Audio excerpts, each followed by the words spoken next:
All right, day 9. Permission to pursuit. Trust in the Lord with all of your heart. Do not depend on your own understanding. Seek His will in all you do, and He will show you which path to take. All right, so we're going to read this right here. How do you make decisions as a couple? What if one person is leaning one way while the other is leaning the opposite way?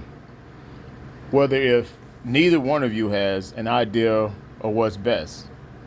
What if you're lined up with the pros and cons and the result seems to be pointing somewhere, but you're still not feeling comfortable with that decision?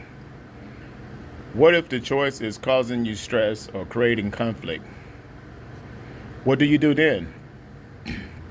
So many couples get bogged down or off track in their purpose right here.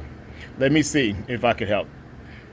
Natalie and I try to live our lives according to these verses from Proverbs.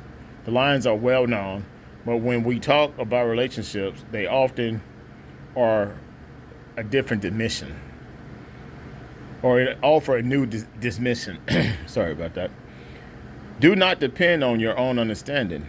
Does that approach sound familiar? Maybe you and your partner rely on reason that makes logical and making decisions. That makes sense logically in making decisions. But I tell you what, we don't know all the facts. We don't know the future. So we can think we're doing the smart thing, but in actuality it's dumb. Many times we depend on our own understanding. We get ourselves in trouble. When we depend on our own understandings, we get ourselves in trouble. For example, it might seem like the logical thing to accept a business opportunity that will give you more money. But what if that new position opens you to a level of greed that is going to corrupt your character? More money, of course. That's how the world reasons. God asks, what will profit a man if he gains the whole world and loses his soul? That's in Mark chapter 8, verse 36. So what are we supposed to do if we're not leaning on your own understanding? Trust in the Lord with all your heart. Proverbs 3 and 5. He knows it all. He's got the answer.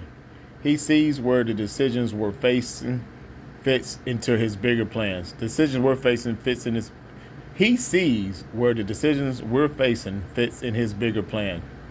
We do not have to heat up our brains trying to reason everything out and get all worried about making a mistake, but instead we should be trusting him to lead us and work all things out for our good. How do we do that? Well, look at the next verse. Seek his will in all you do, and he will show you which path to take. That's verse 6. Another translation says, in all the ways acknowledge him, and he shall direct your path. That means that before we make a decision, we need to acknowledge God and ask him, is this the path I'm supposed to take?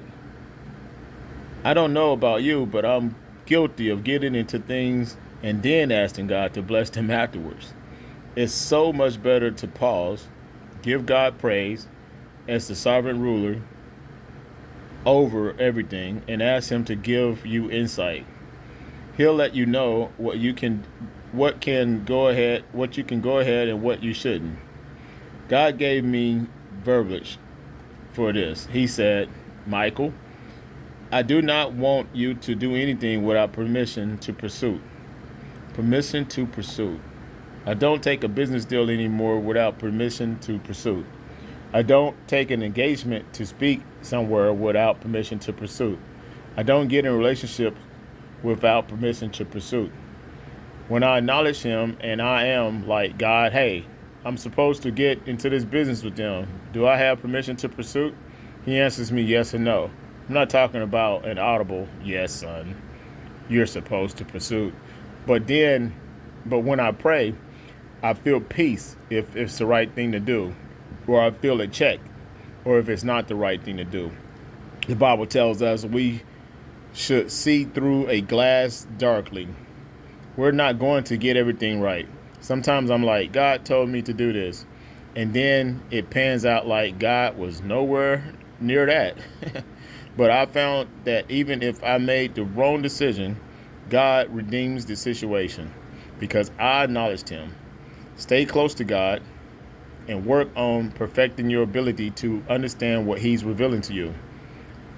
I've heard it said that God may show you the mountaintop and not the road in front of you, or he may show you the road and not the mountaintop.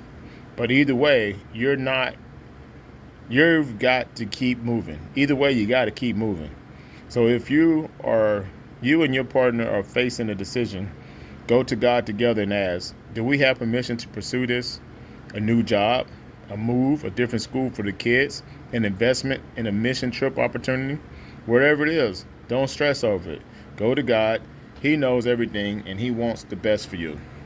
Whether God shows you the mountaintop or he shows you the road in front of you, you've got to keep moving.